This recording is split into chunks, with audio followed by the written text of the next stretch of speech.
Book of Heaven Volume 3 by Luisa Piccarreta. Page 89–93. June 20, 1900. The most perfect humility produces the most intimate union with God in the soul. This morning, as I was outside of myself and not finding my highest good, I had to go round and round in search of Him, and when I tired myself to the point of feeling faint, I felt Him behind my shoulders, sustaining me. So I stretched out my hand and I pulled Him to the front, saying to Him, "My beloved, you know that I cannot be without you, and yet, you make me wait so much, to the point of causing me to faint. Tell me at least, what is the cause of this? Where have I offended you that you subject me to torments so cruel, to martyrdom so painful, which is your privation?"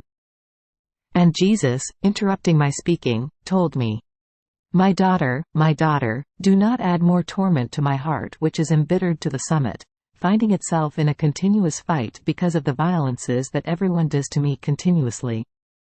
The iniquities of men do violence to me, as they draw justice upon themselves and force me to chastise them, and justice, clashing in a continuous fight with the love the first have for men, tortures my heart in such a painful way as to make me die continuously. You do violence to me, because when I come, knowing the chastisements that I am sending, you do not remain quiet. No, but you force me, you do violence to me, and do not want me to chastise. And knowing that you cannot do otherwise in my presence, so as not to expose my heart to a yet fiercer fight, I abstain from coming. Therefore, do not want to force me to come for now. Let me give vent to my fury, and do not want to increase my pains with your speaking.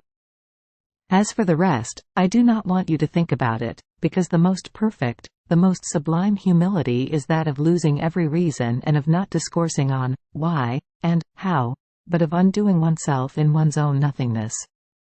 And while the soul does this, without realizing it, she finds herself dissolved in God, and this produces in the soul the union most intimate, the love most perfect toward her highest good.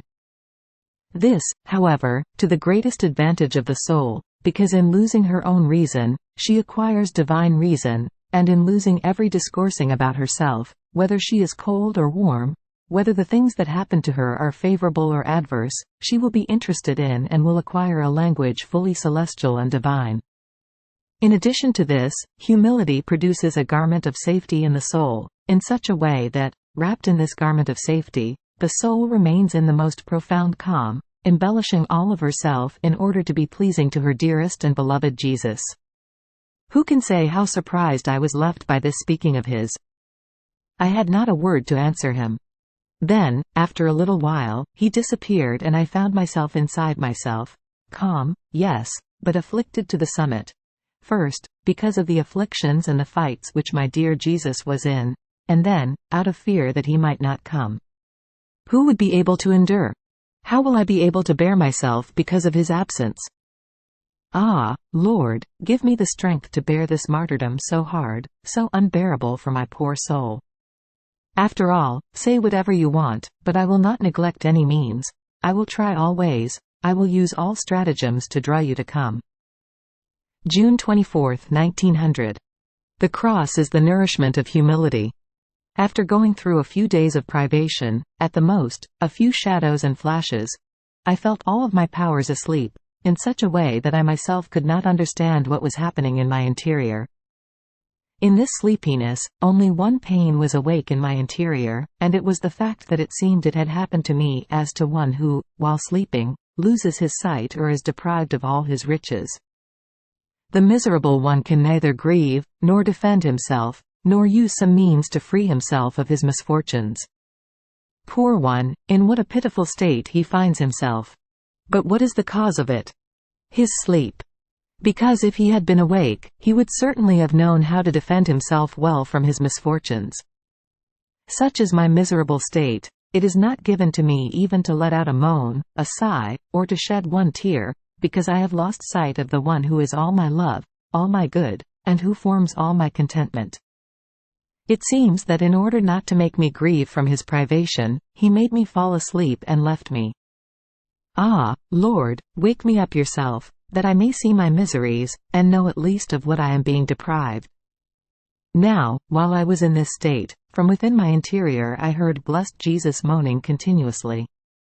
Those moans wounded my hearing, and waking up a little bit, I said, "My soul and only good, from your moans I perceive the too painful state you are in.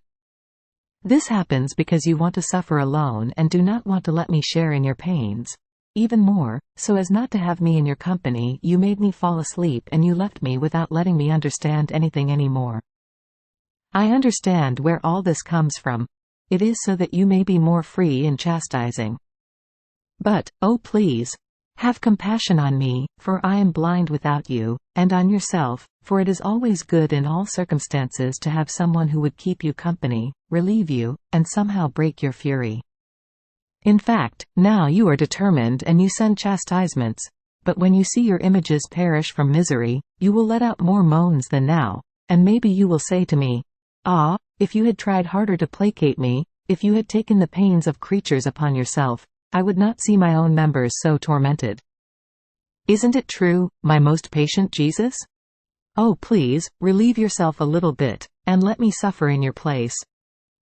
While I was saying this, he moaned continuously, almost in the act of wanting to be compassionated and relieved. But he wanted this relief to be snatched almost by force. So, after my importunity, he stretched out his nailed hands and feet in my interior and shared a little bit of his pains with me. After this, giving a little respite to his moans, he told me, "My daughter, it is these sad times that force me to this, because men have grown so bold and proud, that everyone thinks he is the God of himself, and if I do not lay hand to scourges, I would do harm to their souls, because the cross alone is the nourishment of humility. So, if I did not do it, I myself would cause them to lack the means to be humiliated and to surrender from their strange madness, even though the majority of them offends me more. But I do this like a father who breaks the bread for all to be nourished, a bread which some of his children do not want to take. Even more, they use it to throw it in their father's face. What has the poor father done wrong? So I am. Therefore, compassionate me in my afflictions." Having said this, he disappeared, leaving me half awake and half asleep, not knowing, myself, whether I have to wake up completely, or go back to sleep.